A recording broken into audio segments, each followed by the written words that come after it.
BJP দলৰ ticket সিলেকশ্যনৰ এটা প্ৰক্ৰিয়া আছে।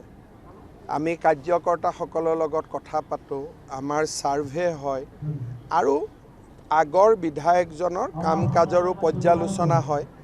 সকলোৰে গ্ৰহণযোগ্য হোৱাকৈ আমি প্ৰাৰ্থী নিৰ্বাচন কৰোঁ আৰু এইবাৰ যিহেতু সমষ্টিও বাঢ়িছে, সেইবাবে মই ভাবোঁ যে বিজেপিত টিকেটৰ কোনো সমস্যা নহয়।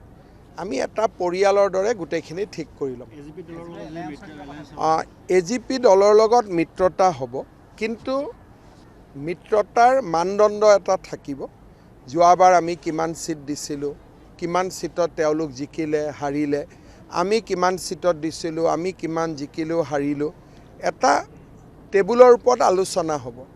ইতিমধ্যে সৰু সুৰাকৈ 1-2 ৰাউণ্ড আলোচনা হৈ গৈছে আৰু এজিপিৰ লগত টিকেট সিট এডজাষ্টমেণ্ট কৰোঁতে আমাৰ বিশেষ একো অসুবিধা নহয়। আৰু সকলোৱে জানে যে বিজেপিৰ শক্তি ক'ত আছে, এজিপিৰ শক্তি ক'ত আছে।